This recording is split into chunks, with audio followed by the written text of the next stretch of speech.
পুণ্যটা কি বললো সেটা দেখার সময় আমার নাই। আমার প্রয়োজন আমি প্রধানমন্ত্রীর সাথে সাক্ষাৎ করে কথা বলে আমার এলাকার উন্নয়নের কাজ আমি তার কাছে বাগায় আনবো ইনশাআল্লাহ।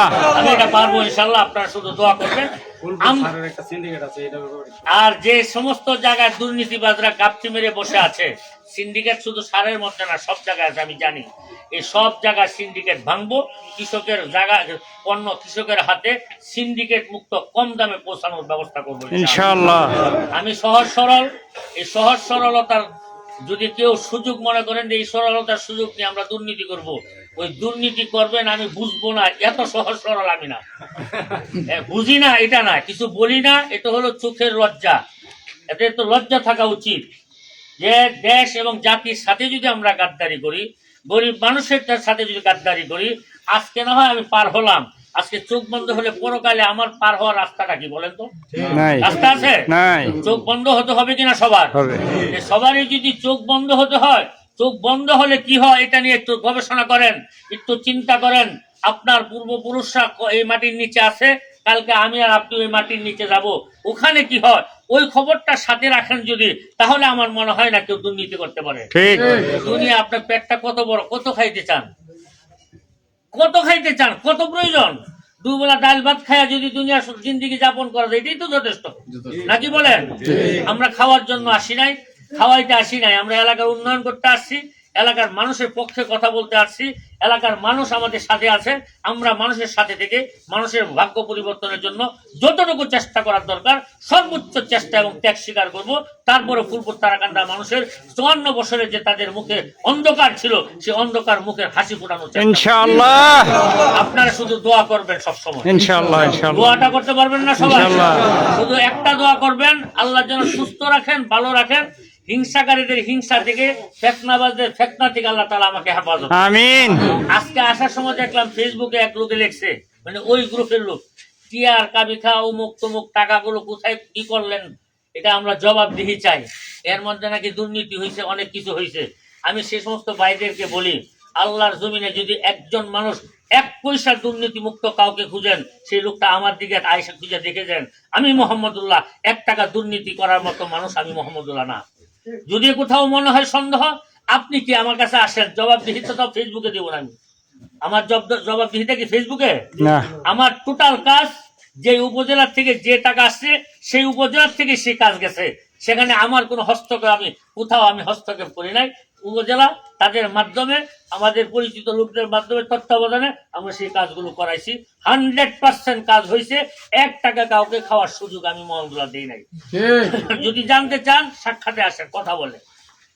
আর না হয় উপজেলা অফিসে যান, যেখান থেকে অনুদান আসছে ওই অনুদান কোথায় কোথায় বাঘ হয়ে গেছে, উপজেলার থেকে সে বাঘ হয়ে সেই জায়গায় কাজ হয়েছে। মোহাম্মদুল্লাহ হাত দিয়ে নাই, ধরি নাই। এই জনগণের টাকা হাত দিয়া ধরে, এটা আগুন, জনগণের টাকা, এটা কি আগুন? আগুন। যারা এই আগুন নিয়ে খেলছে তাদের পরিণতি তো আপনারা দেখছেন, যারা এই আগুন নিয়ে খেলছে তাদের পরিণতি আপনারা দেখেন নাই? 54 বছরের মধ্যে হাজারো পরিবর্তন দেখছেন। কেন? জনগণের সাথে তারা মূল্যায়ন করে নাই, তারা নিজেরা মূল্য পায় নাই। আমি জনগণকে মূল্যায়ন করি, জনগণের টাকা আগুন মনে করি। এটা ধরা ছোঁয়ার বাইরে থেকে আমি কাজ করতেছি এবং শেষ পর্যন্ত এই টাকা ধরা ছোঁয়ার বাইরে রেখে আমি কাজ করব। জনগণের কাজ জনগণের জন্য করব। আল্লাহ পাক যেন আমাদের সকলকে তৌফিক দান করেন, আমাদেরকে সুস্থতা দান করেন, সিহত দান করেন, সকল প্রকারের মুসিবত থেকে আল্লাহ আমাদের হেফাজত করেন। আমরা সবাই দোয়া করবেন ইনশাআল্লাহ। এই বরাদ্দ আসলেই আমার কাজ শুরু হবে ইনশাআল্লাহ। এই জুলাইয়ের বরাদ্দ থেকেই আমার কাজ শুরু হবে। এই 4 মাস যা হয়েছে এটা টুকটাক, আমাদের টিয়ার আর কাবিখা দুইটা মিলে আর 2 থানায় মনে হয় 55 লাখ টাকা আছে, 25 আর 30, এই 55 লাখ টাকা আছে দুইটা মিলে। আর কিছু ধান চাউল, ধান চাউলের দাম নাই দেখছি। ধান বেচলে চাউল আর গম, চাউল বেচলে 30-32 হাজার টাকা 1 টন, আর গম বেচলে 25-26 হাজার টাকা 1 টন। 20 টন গম আর চাউলে কয় টাকা হয় বলেন?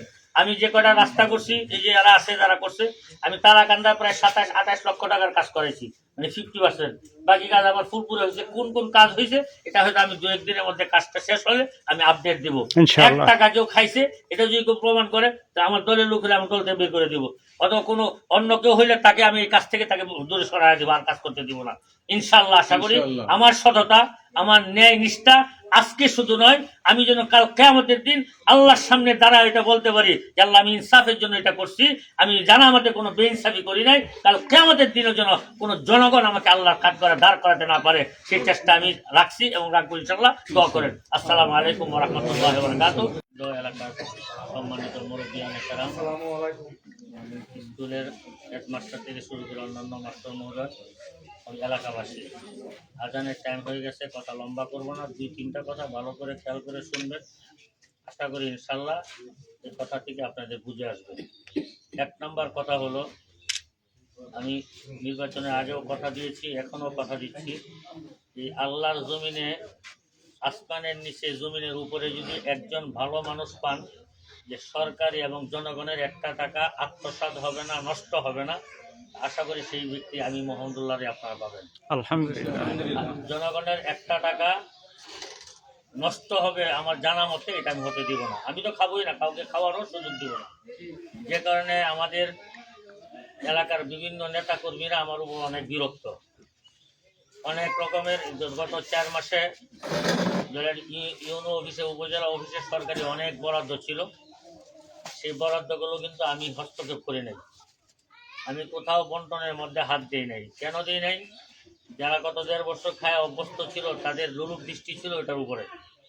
তো যেহেতু আমার ডিউ ছাড়া, আমার কনসার্ন ছাড়া সরকারিভাবে এইগুলো আসছে, আমি এটার মধ্যে হাত দিয়ে বাঘ বসাইলে হয়তো অনেকেই নারাজ হবে।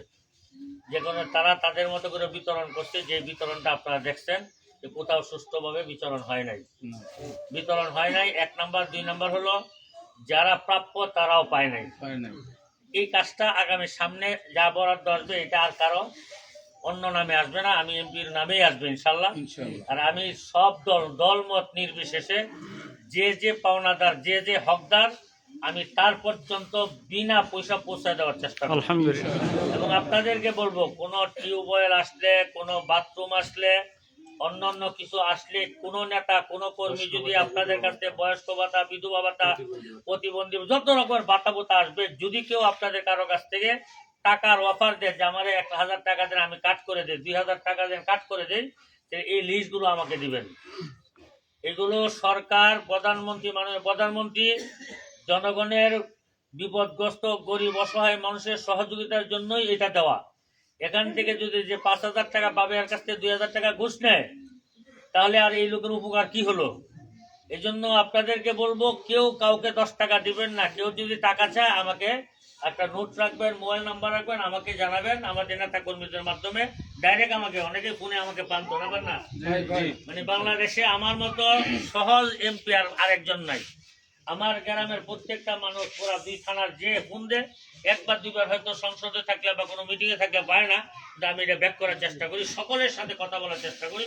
আমার ইলেকশনের আগের নাম্বার, এখন নাম্বার একই নাম্বার, এখন 24 ঘন্টা ওপেন থাকে। যদি একটু ঘুমাই তখন একটু রিংটোন অফ করি অথবা বন্ধ করি, আর যদি মিটিংয়ে বসি রিংটোন অফ করি, আর কখনো বন্ধ রাখি না। 1 নাম্বার কথা হলো, আমাকে অভিযোগ দিবেন, আমি এটা দেখবো ইনশাল্লাহ। 2 নাম্বার হলো, গত 54 বছরে যে কাজটা হয় নাই, এই কাজটা আপনার এমপি 3-4 মাসে করে ফেলবে, এটা কিন্তু চিন্তা করা ঠিক হবে না। কারণ আমরা এখনো অনেক কিছু আছে, এখনো বুঝিয়ে পাই নাই হাতে, এখনো বুঝেই পাই নাই। এখন আস্তে আস্তে আমাদের হাতে আসবে। এই যে এখন আমাদের বরাদ্দ এখন আসবে আগামী জুলাই, এই জুলাই এই বরাদ্দ আসলে, আমার তো ওয়াদা দেওয়া ছিল আপনাদেরকে, আপনাদের মনে আছে, আমার মনে আছে, নাহলে এই কষ্ট করে গাড়ি দূরে রেখে মোটরসাইকেল দিয়ে পর্যন্ত আসতাম না। জুমার দিন আসছি, যে ওয়াদা দেওয়া ছিল যে প্রথম বরাদ্দ আসলে, বড় বরাদ্দ থেকে প্রথম বরাদ্দ 4টা জায়গা পাবে, তার মধ্যে আপনারা একটা।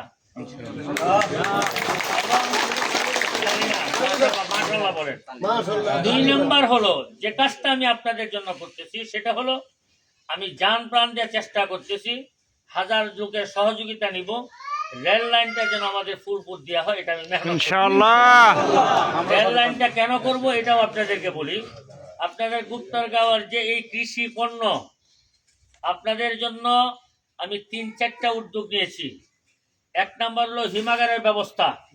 আলহামদুলিল্লাহ, হিমাগার হয় আপনাদের পণ্যের দাম পাবেন, যদি রাস্তা হয় পণ্যের দাম পাবেন। কৃষকরা সারা জীবন মাটি, মাথার গাম পায়ে ফেলে খাটবে, রোদে গামবে আর বৃষ্টিতে ভিজবে, আর এর লাভ, এর প্রতিফলটা অন্যের ঘরে যাবে, এটা হয় না। কৃষক যেন তার ন্যায্য অধিকার পায়, সেই জন্য আমি হিমাগারের চেষ্টা করতেছি। ফুলপুর তারাকান্দা হিমাগার করব, আপনারা কৃষি পণ্য হিমাগারে দিবেন, বাজারে সর্বোচ্চ মূল্য কৃষকরা পাবেন। আর পণ্যটা যেন নষ্ট না হয়, পণ্যটা যেন সুন্দরভাবে আপনি হিমাগার পর্যন্ত পৌঁছাইতে পারেন, সেই জন্য প্রয়োজন আপনাদের রাস্তা। আমি রাস্তাও হাত দিতেছি ইনশাল্লাহ, রাস্তাও করবো ইনশাল্লাহ। এরপর হলো এই পণ্যটা আপনারা তো হিমাগার পর্যন্ত দিবেন। আমার আশা এবং বিশ্বাস হলো আমার এই গুপ্তের গাঁয়ের কৃষি পণ্য শুধু ঢাকাতে নয়, ইউরোপ আমেরিকাতেও যেন পৌঁছে, সেই ব্যবস্থা ইনশাআল্লাহ। যদি আমার পণ্যটা বহির্বিশ্বে পাঠাতে পারি, তাহলে এই পণ্যটার দাম এখন বাজারে যেটা আপনারা 20 টাকা কেজি বিক্রি করতেন, এটা যদি মান সম্পন্ন হয়, এটা যদি বহির্বিশ্বে যাওয়ার মতো এক্সপোর্ট কোয়ালিটি হয়, তখন এটার দাম আপনারা গ্রামে বসে 50 টাকা পাবেন। আমি চাচ্ছি ইনশাল্লাহ যে আমাদের পুরা ফুলপুর তারাকান্দাটাকে সুন্দর করে সাজানোর প্রথম রাস্তা হলো রাস্তাঘাট তৈরি করা। এই রাস্তাঘাটের জন্য আমি চেষ্টা করতেছি, আপনারা দোয়া করবেন। যেহেতু আমি 11 দলীয় জোটের এমপি, সরকার দলীয় না, কিন্তু সরকার দলীয় লোকজন হয়তো আমাকে বুঝতেছে না বা চিনতে পারতেছে না আমি কে। সরকার দলীয় লোকজন আমাকে বুঝতেছে না বা চিনতে পারতেছে না আমি কে। আমি তাদেরকে বলবো আপনারা চিনার চেষ্টা করেন, বোঝার চেষ্টা করেন। যদি সামান্যতম এই এলাকার দেশপ্রেম থাকে, তাহলে আমার সাথে হাত মিলে কাজ করেন। যদি শুধু আপনারা দান্দাই থাকে, তাহলে আমার কাছে আসবেন না। আমি দান্দাকারী যারা দান্দা করার জন্য রাজনীতি করে, তাদেরকে আমি প্রশ্রয় দিব না। আমার এখানে প্রশ্রয় নাই। আমি দেশপ্রেম নিয়ে আসছি, দেশের উন্নয়নের জন্য আসছি। যারা দেশের উন্নয়ন চান, যাদের অন্তরের মধ্যে দেশপ্রেম আছে, তারা আমার সাথে হাতে হাত মিলান, কাঁধে কাঁধ মিলান। সবাই মিলে আমরা এলাকার প্রত্যন্ত অঞ্চলে প্রতিটি রাস্তাঘাট আমরা করি, তাদের চলাচলের রাস্তা করে দেই, তাদের ব্যবসা বাণিজ্য রাস্তা দুয়ার খুলে দেই। আশা করি ইনশাল্লাহ এই 5 বছর যদি আল্লাহ আমাকে হায়াত দেন, আমাদের এই 5 বছরের সরকার ক্ষমতা থাকে, সরকারের যে প্রজেক্ট